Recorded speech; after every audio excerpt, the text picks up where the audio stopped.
Hello friends, मैं हूं नैन और आपका मेरे इस यूट्यूब चैनल बनना जो में स्वागत है।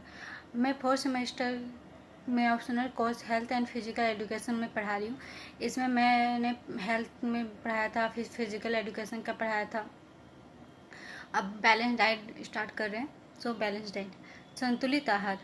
संतुलित आहार एक समान शरीर की वृद्धि एवं विकास के लिए आवश्यक होती है। यह हमारे शरीर के विभिन्न क्रियाओं को करने में एवं संतुलित रखने में मदद करती है। पोषण विभिन्न विभिन्न रोगों के साथ संबंधित है। अच्छे पोषण के द्वारा मनुष्य रोग रहित हो सकता है तथा अच्छे स्वास्थ्य का विकास कर सकता है। संतुलित आहार को इस प्रकार परिभाषित किया जाता है। इसमें संतुलित आहार के बारे में बताया गया है कि संतुलित आहार में को लेने से शरीर में वृद्धि होती है, उसका सही विकास होता है, उसमें विभिन्न विभिन्न क्रियाओं के द्वारा विभिन्न विभिन्न रोगों से हम संबंधित रोगों का निदान होता है। या विभिन्न मात्रा में खाद्य सामग्री को विभिन्न मात्रा में सम्मिलित करता है जो हमारे शरीर को ऊर्जा प्रदान करने के लिए आवश्यकता होती है। विटामिन, खनिज, वसा, कार्बोहाइड्रेट तथा अन्य पोषण तत्व प्रचुर मात्रा में सम्मिलित करती है जो अच्छे स्वास्थ्य और जीवन शक्ति को बनाने में मदद करती है। संतुलित आहार विभिन्न प्रकार के पोषण तत्व के जरूरतों को संपूर्ण करता है जो सभी व्यक्ति के लिए आसानी से संभव कराया जाता है। इसमें यह देखने मिलता है कि खाद्य सामग्री में विभिन्न मात्राएं के सम्मिलित होते हैं, जैसे विटामिन, खनिज, वसा, कार्बोहाइड्रेट, अन्य प्रोटीन, जल।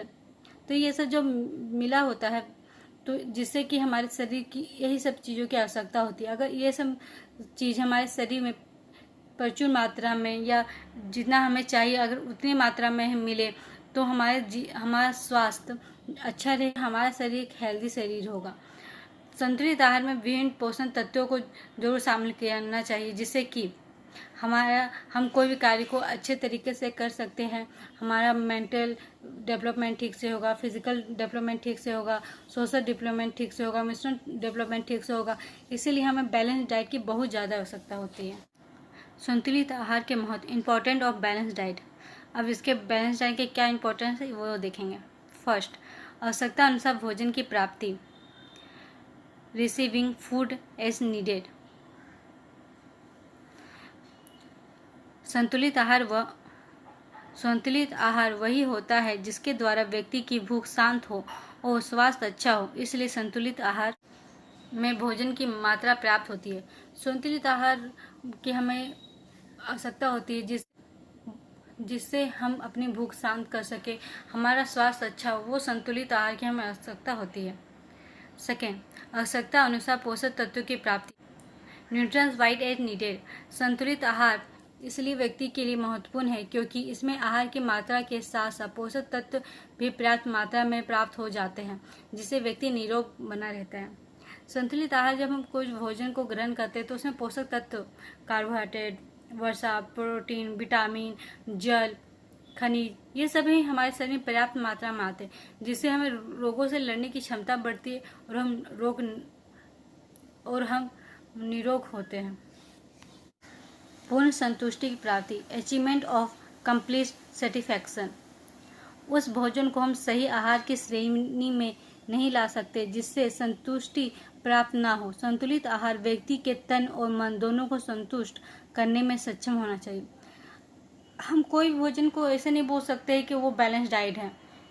बैलेंस डाइट वो होता है जिसमें सही मात्रा में विटामिन, प्रोटीन, खनिज, कार्बोहाइड्रेट, वसा, जल, ये सब अगर हमें सही मात्रा में मिले तो ही हम उसे कह सकते हैं कि वो बैलेंस डाइट है। ठीक है, अगर वो को कभी कार्बोहाइड्रेट ज़्यादा हो गया, कभी विटामिन ज़्यादा हो गया तो ऐसे नहीं होता। अगर बैलेंस डाइट सही मात्रा में मिले वही, और ये हमारे तन के साथ मन को भी संतुष्ट करता है, वही हमें बैलेंस डाइट के रूप में देखा जाना चाहिए।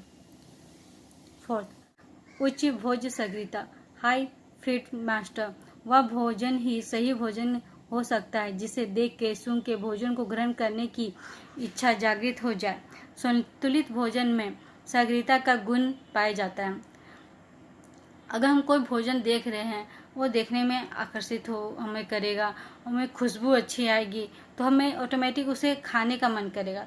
तो वही भोजन अच्छा भोजन होता है, सही भोजन होता है, बैलेंस डाइट सही होता है, जिससे हमारा मन भी संतोष हो जाए, हमें देख कर भी सेटिस्फेक्शन हो, हमारे खुशबू भी अच्छा है, तो हम बोलेंगे हाँ ये भोजन बहुत अच्छा भोजन है।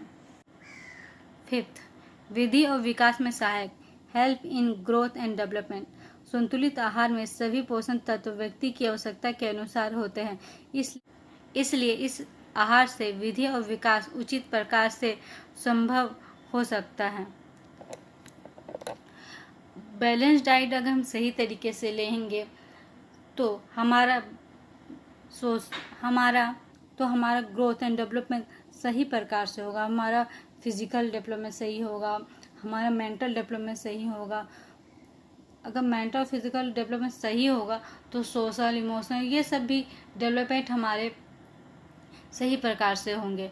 तो बैलेंस डाइट बहुत ज़्यादा ज़रूरी है।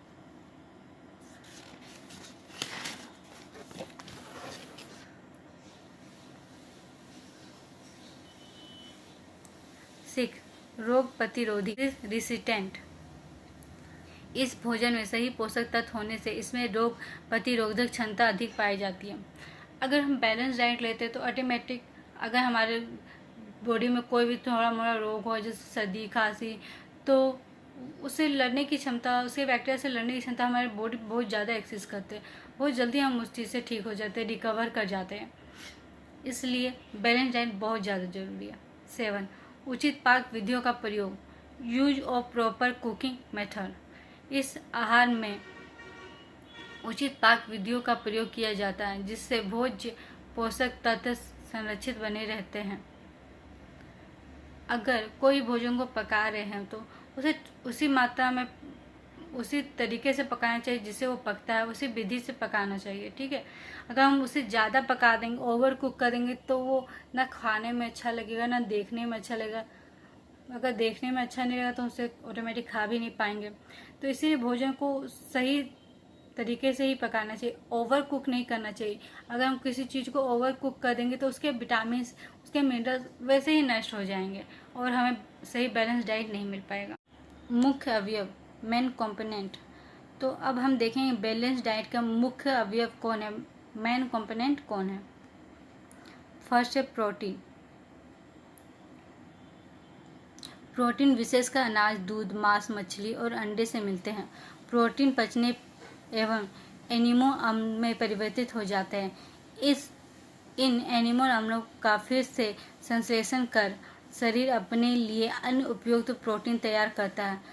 मनुष्य का शरीर कुछ एमिनो अम्ल तो आहार से बना होता है, किंतु कतिपय अन्य ऐसे अम्लों को वह नहीं बना सकता है। ये एमिनो अम्ल मनुष्य, वनस्पति और जंतुओं के शरीर से प्राप्त होता है। कुछ प्रोटीन शरीर के लिए अति आवश्यक होते हैं, उनको श्रेष्ठ या प्रथम श्रेणी का प्रोटीन कहा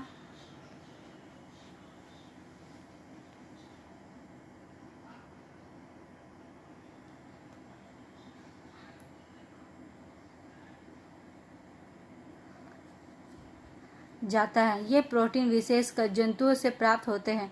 इनमें प्रथम स्थान दूध का, अंडा, मांस, मछली में भी प्रथम श्रेणी में प्रोटीन है। इनका काम शरीर के अवयवों को बनाना है। इनका कुछ भाग शरीर को शक्ति और गर्मी भी प्रदान करता है। अब हम प्रोटीन में देखेंगे तो प्रोटीन में विशेषकर हम अनाज, दूध, मांस, मछली, अंडे, ये सब में ज़्यादा प्रोटीन होते हैं। प्रोटीन में पचाने पे एमिनो अम्ल में परिवर्तित हो जाता है। अगर हम प्रोटीन लेते हैं तो वो एमिनो अम्ल में परिवर्तित होकर हमारे बॉडी में चला जाता है, जो फिर से संश्लेषण के द्वारा हमारे शरीर में कुछ उपयुक्त प्रोटीन का तैयार करता है, जिससे हमें गर्मी प्रदान होता है, हमें एनर्जी मिलती है। तो प्रथम श्रेणी के जो प्रोटीन होते हैं उसमें फर्स्ट में दूध जरूर आता है। ऑप्शन में अगर बहुत बार एग्जाम में पूछ लिया जाएगा कि प्रथम श्रेणी में प्रोटीन का क्या आएगा, तो उसका आंसर दूध हो जाएगा। तो प्रोटीन में दूध, अंडा, मांस, मछली, ये सब फर्स्ट श्रेणी में आते हैं, लेकिन सबसे पहले दूध इम्पोर्टेंट है, तो इसको याद रखना बहुत ज़रूरी है। Second, carbohydrate. यह अवयव मुख्यतः वनस्पति से प्राप्त होता है। चीनी एवं या शर्करा शुद्ध कार्बोहाइड्रेट है। लेब्यूलोज, माल्टोज और लेक्टोज शर्करा के ही प्रकार हैं, अतः ये भी शुद्ध कार्बोहाइड्रेट हैं। ग्लाइकोजन तथा श्वेत स्टार्च भी संपूर्ण कार्बोहाइड्रेट है। सब प्रकार के कार्बोहाइड्रेट पाचन क्रिया द्वारा अंत में ग्लूकोज में परिवर्तित हो जाते हैं। ग्लूकोज पर पाचन रसों की क्रिया नहीं होता है। ग्लूकोज शरीर में ईंधन का काम करता है। इसकी उसे प्रत्येक क्षण आवश्यकता रहती है, क्योंकि पेशियों में सदा ही संकोच तथा स्थिरता होती रहती है।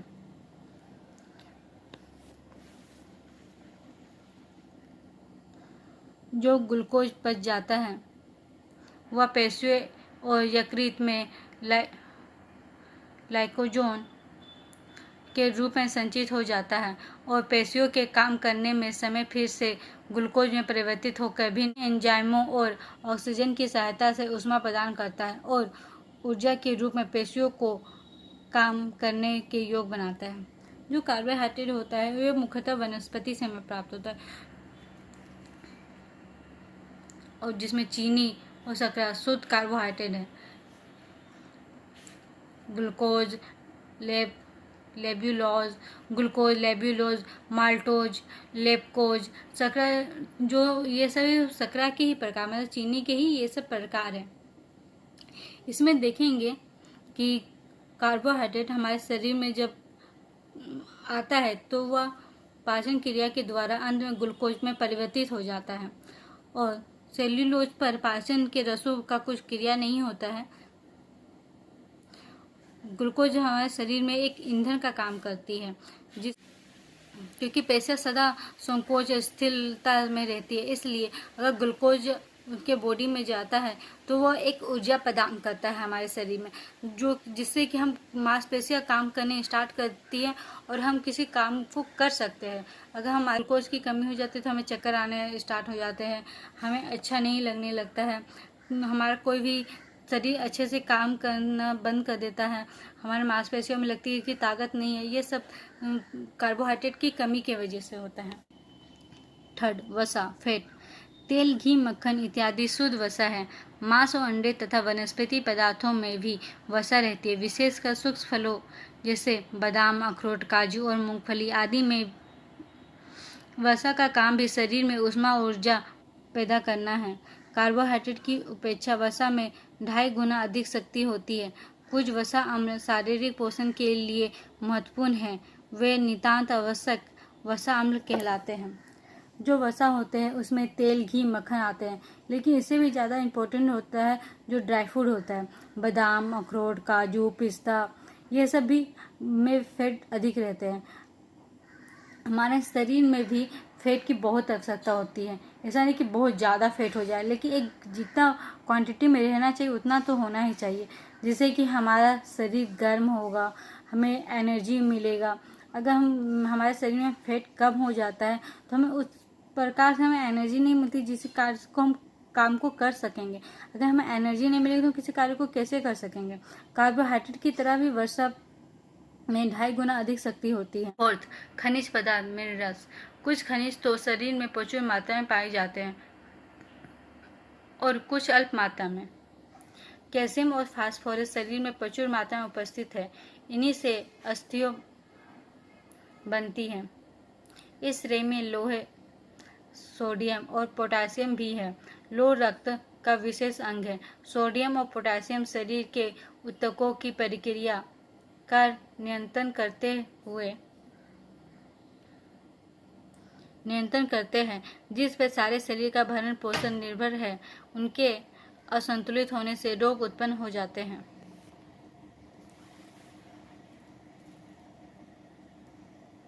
दूसरी श्रेणी के खनिज जो अल्प मात्रा में शरीर में पाए जाते हैं, तांबा, कोबाल्ट, आयोडीन, मैग्नीज और यशद है। ये भी शरीर के लिए आवश्यक है। Aluminium, arsenic, chromium, selenium, lithium, molybdenum, silicon, रजत, टाइटेनियम और वेडेनियम भी जंतुओं के शरीर में पाए जाते हैं, किंतु शरीर में इनका कोई उपयोग है या नहीं, यह अभी तक निश्चित नहीं हो सका। बहुत सारे ऐसे खनिज होते हैं जो शरीर में प्रचुर मात्रा में मिलते हैं और अल्प मात्रा में, कम भी मिलते हैं और ज़्यादा भी मिलते हैं। कैल्शियम, फास्फोरस शरीर में बहुत ज़्यादा होते हैं, और जो लो होते हैं, जो आयरन होता है वो भी हमारे शरीर में होता है, सोडियम होता है, पोटेशियम होता है, ये सब जो होता है शरीर के में प्रचुर मात्रा में होते हैं, अधिक मात्रा में होते हैं। जो आयरन होता है वो हमारे रक्त में, ब्लड में जाता है और विशेष अंग होता है। सोडियम, पोटेशियम शरीर के ऊतकों की प्रक्रिया को नियंत्रण करते हैं और शरीर का भरण पोषण करने में सोडियम, पोटेशियम का और आयरन का बहुत महत्वपूर्ण भूमिका होता है। कुछ खनिज ऐसे होते हैं जो हमारे शरीर में अल्प मात्रा में होते हैं और कभी उनका यूज होता भी है और कभी नहीं भी होता है। जो अल्प मात्रा में होते हैं, तांबा है, आयोडीन है, फ्लोरीन है, मैग्नीज है, यशद है, तो ये सब अल्प मात्रा में हमारे शरीर में पाए जाते हैं। तो ये सबको भी हमारे शरीर में बैलेंस डाइट करना बहुत ज़्यादा ज़रूरी है।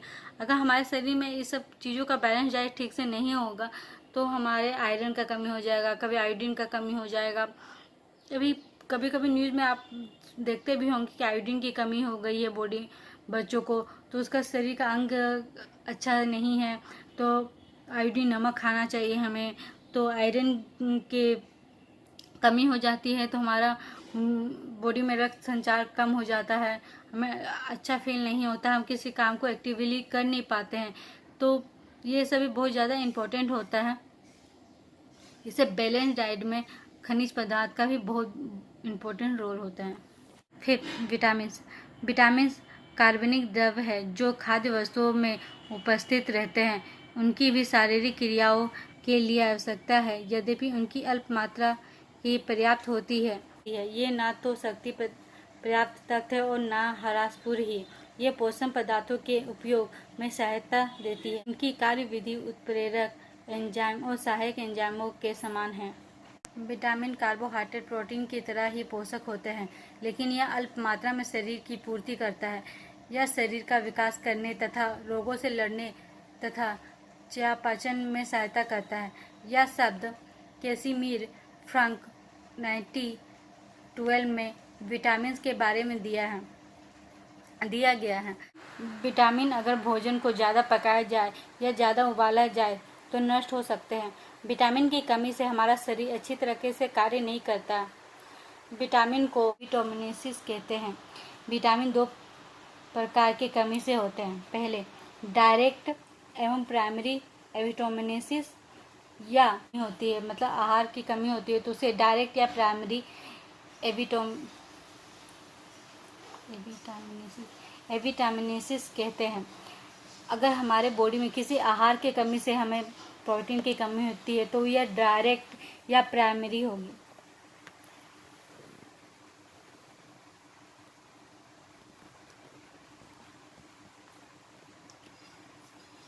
थर्ड, कंडीशनल एवं सेकेंडरी विटामिनेसिस। यह हमारे भोजन में मौजूद होता है लेकिन हमारा शरीर उसे ग्रहण नहीं कर सकता। यह सेकेंडरी और कंडीशनल विटामिनेसिस कहते हैं। वह विटामिन की कमी से हमारे शरीर में 2 चीज़ की कमी हो जाती है। अगर विटामिन की 2 प्रकार की कमी हमारे शरीर में होती है, पहले डायरेक्ट और दूसरा सेकेंडरी। डायरेक्ट या प्राइमरी कहेंगे और दूसरा कंडीशनल या सेकेंडरी कहेंगे। डायरेक्ट और प्राइमरी में हमारे शरीर में आहार में जो कमी होती है, आहार से जो हमें कमी होती है हमारे शरीर में, उसे हम कहेंगे डायरेक्ट और प्राइमरी विटामिन्स कहेंगे।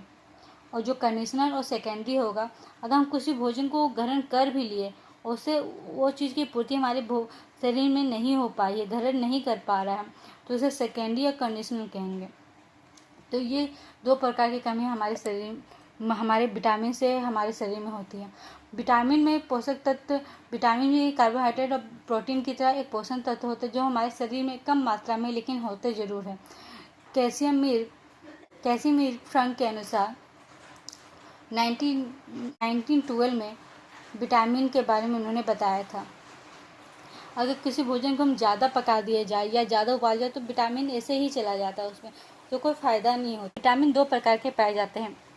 एक प्रकार के जल में घुल जाते हैं और दूसरे प्रकार के विटामिन वसा में घुल जाते हैं। वसा में घुलने वाले विटामिन होते हैं ए, ई, डी, के, और जल में घुलने वाले विटामिन होते हैं बी, सी, पी। बी के विटामिन के भी समुदाय होते हैं, उसके भी ग्रुप होते हैं। Vitamin A, vitamin B, vitamin A, vitamin 2, vitamin 3, vitamin 4, vitamin 5, vitamin 6, vitamin 7, vitamin 9, vitamin 12, ये सब सारे विटामिन के ही विटामिन बी समुदाय के टाइप्स होते हैं कि इतने टाइप्स के विटामिन बी के समुदाय होते हैं। ठीक है।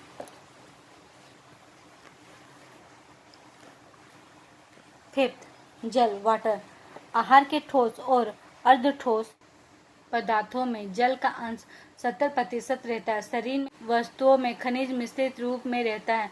मनुष्य प्रतिदिन 1 से 3 सेर तक ऊपर से भी जल पीता है। के बिना मनुष्य सप्ताहों तक जीवित रह सकता है, किंतु जल के बिना कुछ दिन बहुत जीवन कठिन है।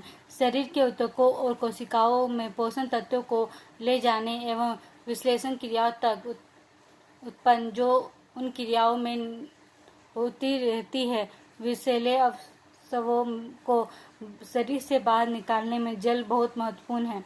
ये दूषित पदार्थ मूत्र, मल और स्वेद द्वारा ही शरीर का परित्याग करते हैं। जल हमारे शरीर में 70% पाया जाता है। हम कभी भी भोजन के बिना तो रह लेंगे, लेकिन जल के बिना हम 2 सेकंड भी नहीं रह पाते हैं, क्योंकि हमें जल की बहुत ज़्यादा आवश्यकता होती है। क्योंकि जब हम जल पीते हैं तो हमारी कोशिकाओं का काम करना सही तरीके से करता है। अगर हमारे शरीर में जल की ही कमी हो जाएगी तो हमारा जितना भी प्रोटीन, विटामिन, कैल्शियम, जो भी हम चीज़ खाएंगे वो सब बेकार चला जाएगा। अगर हम जल नहीं पिएंगे तो हमारे शरीर में जितने भी विषैले अनवांटेड पदार्थ जो होते हैं वो सब हमारे जल के द्वारा ही हमारे शरीर से बाहर जाते हैं। इन 6 खाद्यान्नों के अतिरिक्त मनुष्य न पचने वाले पदार्थ जैसे सेलूलोज, मसाले और भिन्न भिन्न प्रकार के पेयों का भी अपने भोजन के संग प्रयोग करता है। इससे कठोरबद्धता दूर होती है, क्योंकि यह पचता नहीं, जो कत्यु मल से निकल जाता है। मसाला भोजन को स्वादिष्ट बनाता है और एक सीमा तक पचने में भी सहायता करता है। जल के अतिरिक्त अन्य पेयों का भी तो मनुष्य अपने स्वभाव से, अपने प्रसन्नता और अपने रसना के लिए आहार के साथ प्रयोग करता है। आदिकाल से ही वह इन पदार्थों का व्यवहार करता आया है। निसंदेह इसका रूप बदलता रहता है। जो हमारे 6 एलिमेंट्स है, प्रोटीन, विटामिन, वसा, जल, कार्बोहाइड्रेट, खनिज, ये सब जो 6 एलिमेंट्स है बैलेंस डाइट के लिए बहुत ज़्यादा जरूरी। अगर ये सब सारे हमारे शरीर में मौजूद हो तो हम रोग रहित रहेंगे, हमारे बॉडी पूरा एक्टिव रहेगा, हम किसी कार्य को अच्छे तरीके से कर लेंगे। तो फ्रेंड्स, आपको ये बैलेंस डाइट का नोट पसंद आया तो इस चैनल को लाइक कीजिए, शेयर कीजिए, सब्सक्राइब कीजिए और हाँ, बेल आइकन को जरूर दबा लीजिए ताकि आपको मेरा लेटेस्ट वीडियो मिलता रहे। So thank you.